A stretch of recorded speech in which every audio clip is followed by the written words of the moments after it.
You know, yeah, we've blown up ships in their harbor. We've attempted to destroy their cane field, attempted to destroy their economy. We put an embargo on them that has caused them nothing but suffering down there. We've attempted to kill their president. And, of course, you're familiar with the character Orlando Bosch, aren't you? Yes. Yeah, well, here's a guy that blew up a Cuban plane with 73 civilians on it. And he was admittedly CIA. And he gets pardoned by George Bush Sr. He was admittedly CIA and got pardoned by George Bush Sr., blew up the Olympic team, the Cuban Olympic team. But on top of that, we have the ABC News headline, U.S. government plan to terrorize cities as pretext for war with Cuba. They had a 9/11-style attack planned to be blamed on Cuba, but Kennedy said no. Exactly. And that was way back in '61, called Operation Northwoods. And the point of the matter is, and why do you think Che Guevara grew to hate us so much?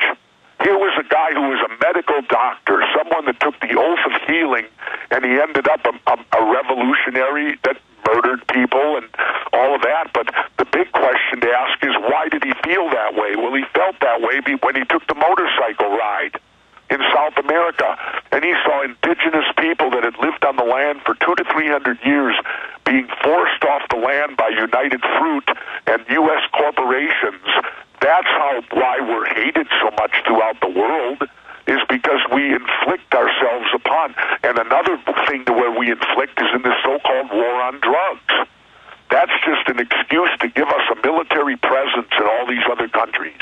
Well, I mean, the Pentagon knows, our own government knows, that if they decriminalize drugs, almost all the crime will disappear like a vapor, and that Mexico is collapsing because of the drug war down there, the cartels battling each other, and you've got the cartels that are allied with the government who pay the government off, waging war on the other cartels that aren't laundering their money through U.S. banks. That's what the whole war is really about. And now, Governor, I know you've been out of the country and on the TV show, Fox News interviewed a Marine Corps colonel who admitted, yes, we grow the opium over there. We have to, or the Taliban will get the market.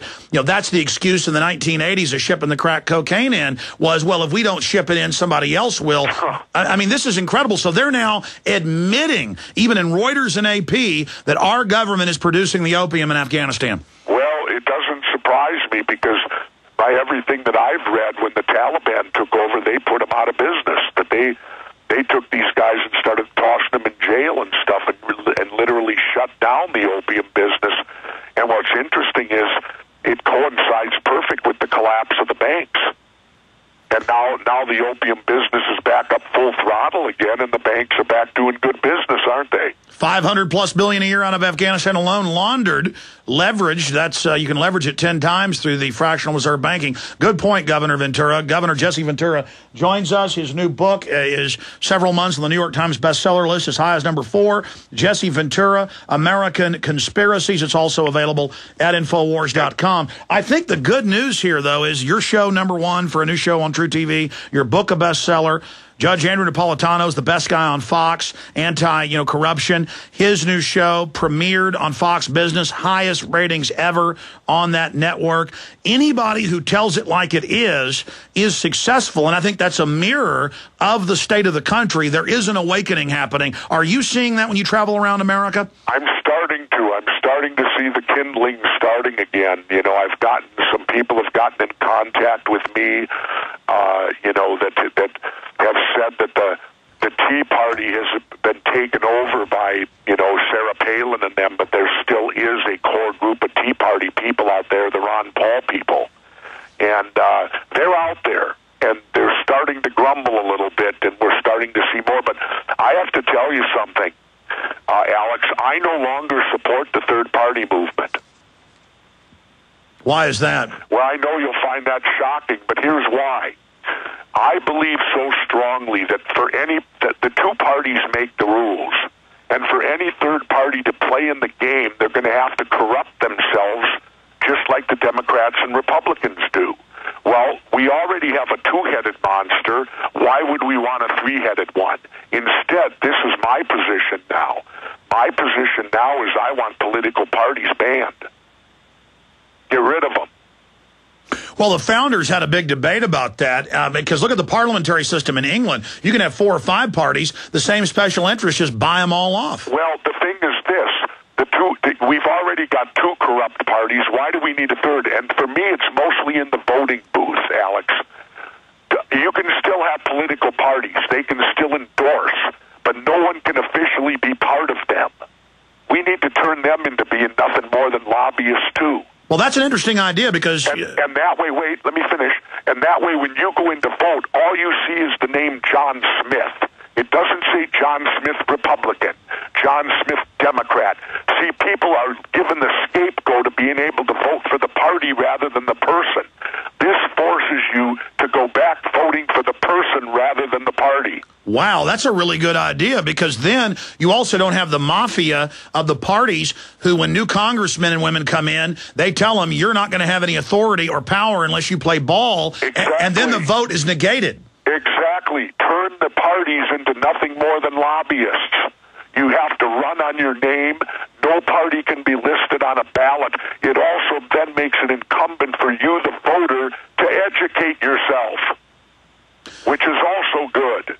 Well, the problem with third parties is they can never build up the muscle of the other parties that are over 200 years old. And that's because they have to corrupt themselves, Alex. When the two parties make the rules to the game and control it as completely as they do, the only way a third party can survive is by falling to the same corruption. And then you've got a three-headed monster instead of a two-headed one. Well, you've always said vote out incumbents and don't vote for Democrats or Republicans. But the good news is every incumbent is being voted out in the off-year elections. Every pro-establishment candidate, be they Republican or Democrat, whether it's... That's a hell of a start. I mean, well, this isn't just one party's in favor and other party's out of favor. This is a real political realignment, and the media ran a hoax a year and a half ago. They ignored Republicans being booed at town halls. They only focused on Democrats being booed, and they lied and said the Tea Parties were Republican. That then became a self-fulfilling prophecy where Democrats then wouldn't be involved with them. And so that was MSNBC and Fox literally engaged in a staged tag team. But going back to MSNBC... I had them demonize me a few weeks ago. They came down here. Chris Matthews, interviewed me for about 2 hours, and they used about 3 minutes of me, took it all out of context, edited it, and basically said that I'm calling for violence, and which I've never done in any way. And that's the new talking point. And I've just found that MSNBC is the most deceptive and nasty group I've ever seen. And what's your take on that? Because you experienced... Well, I have a bit of a biased opinion, I guess, because, like I said, they hired me on a 3-year contract, and then when they learned I was opposed to the invasion, because remember, when they hired me, they were not leftist. Keith Olbermann was not a liberal then. They were Fox Light. They were attempting to compete with Fox, we laughingly called them Fox Light. And when they found out that and they had just hired Phil Donahue, and Phil was their #1 rated show, when they found out that Phil and I both opposed the invasion and the war in Iraq before it happened, Phil was removed, the #1 show, and I wasn't allowed on. And that shows what political whores they are. Keith Olbermann will read whatever he's told off that teleprompter. They all will. Hannity will. I just glanced at a book on Glenn Beck. You know what his claim to fame is? Completely? He's a top 40 disc jockey. Now, why should he carry any credibility whatsoever? He's never been an elected official. He's never worked in government. He never served his country in the military. He hasn't done anything but be a top 40 disc jockey who found his niche in what he's doing, and he's becoming exceptionally wealthy over it. Well, my issue with Beck is he's flip-flopped so much, and he just came out of nowhere in 2002. And for those of us that have been doing this for decades, it's frustrating to see him turn the entire awakening movement into some type of corporate Republican foxoid animal so it can be discredited and so the movement against tyranny can be basically co-opted.